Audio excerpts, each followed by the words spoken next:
दोस्तों, आप सभी का स्वागत है आपके अपने चैनल आपकी बैठक में।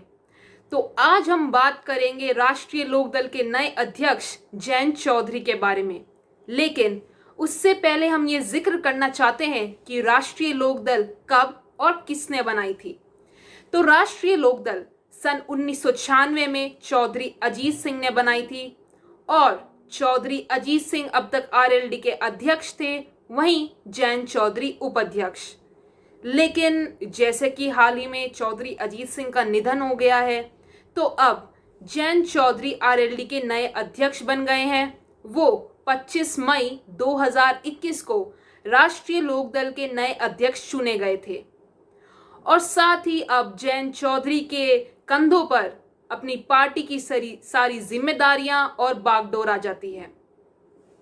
अब हम बात करते हैं आरएलडी के थोड़े राजनीतिक इतिहास की कि उन्होंने पिछले चुनावों में कैसा उनका प्रदर्शन रहा और कैसा उन्होंने प्रदर्शन किया। साथ ही आप सभी को इससे साफ साफ पता चल जाएगा कि आखिर जयंत चौधरी को उनकी विरासत में मिला क्या है।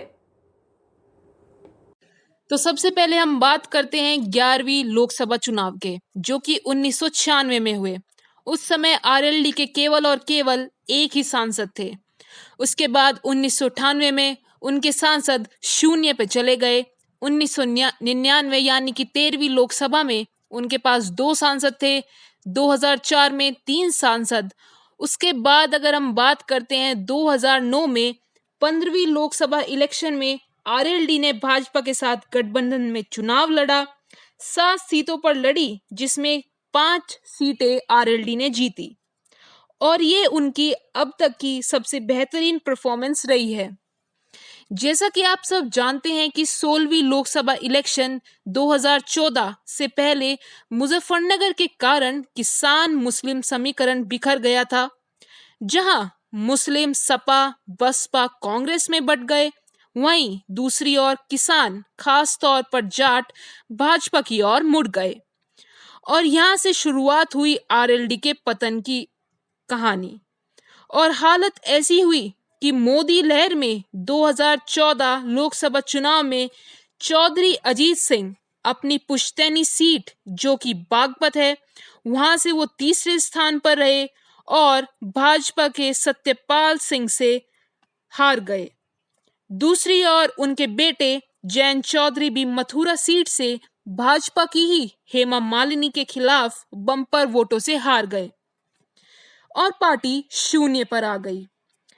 पार्टी अभी इस झटके से उबरी ही नहीं थी कि 2017 यूपी विधानसभा चुनाव में आरएलडी अकेले लड़ी, जो कि वो 200 से 250 सीटों पर लड़ी थी, लेकिन उनकी जीत केवल और केवल एक सीट पर ही हो पाई, जो कि थी छपरोली। लेकिन जो छपरोली से जीता विधायक था, वो भी आरएलडी छोड़कर भाजपा में चला गया। इससे एक बात तो साफ हो चुकी थी कि भाजपा ने आरएलडी के गढ़ में पूरे तरीके से सेंधमारी कर दी थी। एक बार फिर अपनी पार्टी की डूबती नैया को बचाने के लिए पार्टी 2019 लोकसभा चुनाव में महागठबंधन में लड़ी, यानी कि सपा और बसपा के साथ मिलकर आरएलडी चुनाव में खड़ी हुई। लेकिन उनके हाथ कुछ ज्यादा नहीं लग पाया। जहां एक और चौधरी अजीत सिंह करीबी मुकाबले में मुजफ्फरनगर से संजीव बालियान से हारे और वहीं दूसरी ओर जयंत चौधरी करीबी मुकाबले में बागपत से हारे और मथुरा में भी पार्टी की हार हुई। तो दोस्तों, ये तो थी इतिहास की बात। अब हम चलते हैं वर्तमान में।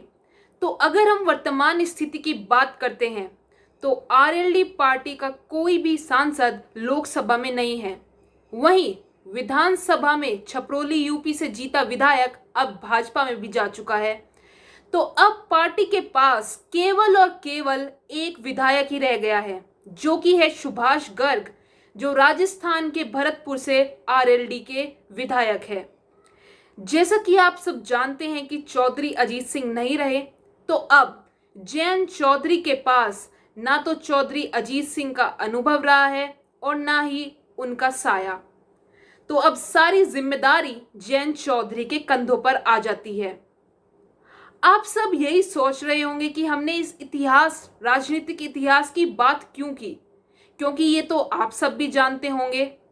लेकिन हमारा मकसद ये है कि हम आपको ये बताएं कि आखिर जैन चौधरी को उनकी विरासत में उन्हें क्या मिला है। तो जैन चौधरी को उनकी विरासत में केवल और केवल नाम मिला है। जहां उन्हें एक तरफ उनके दादा यानी कि चौधरी चरण सिंह का नाम मिला है, वहीं दूसरी ओर उन्हें अपने पिता चौधरी अजीत सिंह का नाम मिला है। फिलहाल पार्टी हाशिए पर है। यूपी पंचायत में पार्टी ने कुछ अच्छा प्रदर्शन किया, परफॉर्मेंस दी और उन्हें सफलता भी प्राप्त हुई। लेकिन क्या सपा के साथ मिलकर 2022 विधानसभा चुनाव में आरएलडी पार्टी कुछ कमाल दिखा पाती है?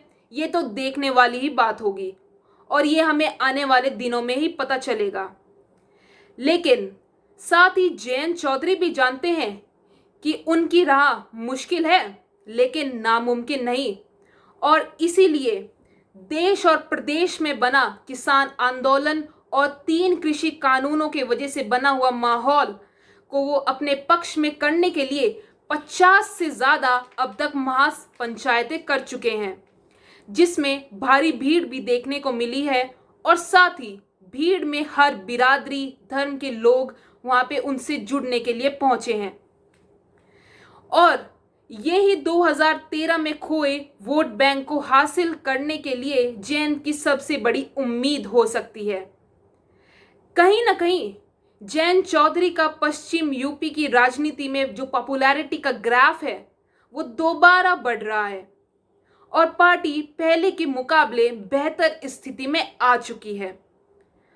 देखिए, ये तो ना तो आप बता सकते हैं और ना ही हम कि आने वाले समय में यानी कि 2022 विधानसभा चुनाव में जैन चौधरी और उनकी पार्टी का प्रदर्शन कैसा रहेगा। लेकिन अगर किसान महापंचायत में आई भीड़ वोटों में तब्दील हो जाती है तो ये आरएलडी पार्टी के लिए काफ़ी बड़ी बात होगी और साथ ही आरएलडी की परफॉर्मेंस 2022 विधानसभा चुनाव में काफ़ी बेहतर होगी अगर हम बात करें तो उनकी 2017 विधानसभा चुनाव के मुकाबले में। तो दोस्तों, अब एक बात और है कि अभी कुछ दिन पहले संयुक्त किसान मोर्चा, जिसमें हरियाणा, पंजाब और उत्तर प्रदेश और साथ ही कई अन्य राज्य के किसान आते हैं, उन्होंने यह ऐलान किया है कि वो 2022 यूपी विधानसभा चुनाव में भाजपा का विरोध करेंगे और साथ ही वो भाजपा के विरुद्ध प्रचार करेंगे। इसके अलावा उन्होंने ये भी कहा है कि वो घर घर जाकर लोगों को जागरूक करेंगे और भाजपा का विरोध करेंगे। ऐसे में जयंत चौधरी के लिए स्थिति कुछ बेहतर हो सकती है। खैर दोस्तों, ये तो भविष्य में ही पता चलेगा कि स्थिति बेहतर हुई या नहीं और साथ ही जयंत चौधरी किस प्रकार भाजपा का सामना करते हैं और उन्हें पश्चिमी यूपी में कितनी सफलता हासिल होती है। जैसे कि अब यूपी 2022 विधानसभा चुनाव में कुछ ज्यादा समय नहीं रह गया है, केवल और केवल 6 महीने ही रह गए हैं और यूपी चुनाव आप सभी के लिए काफी रोचक और कांटे भरा मुकाबला होगा। साथ ही हम यूपी 2022 विधानसभा चुनाव से जुड़ी कोई भी अगर अपडेट आती है तो हम उसको लेकर आप सभी के साथ जुड़ जाएंगे और जैसे ही कोई पार्टी विधानसभा चुनाव को लेकर अपने उम्मीदवारों की सूची जारी करती है उसको हम आप सभी के साथ साझा करेंगे, शेयर करेंगे। तो ऐसी लेटेस्ट न्यूज़ और अपडेट्स, साथ ही यूपी 2022 विधानसभा चुनाव से जुड़ी कोई भी लेटेस्ट न्यूज़ जानने के लिए आप सब जुड़े रहिए आपके अपने चैनल आपकी बैठक के साथ। और साथ ही प्लीज़ ये रिक्वेस्ट है आप सभी से कि आप हमारे चैनल को ज़्यादा से ज़्यादा शेयर करें, साथ ही सब्सक्राइब और लाइक करें। So thank you everyone.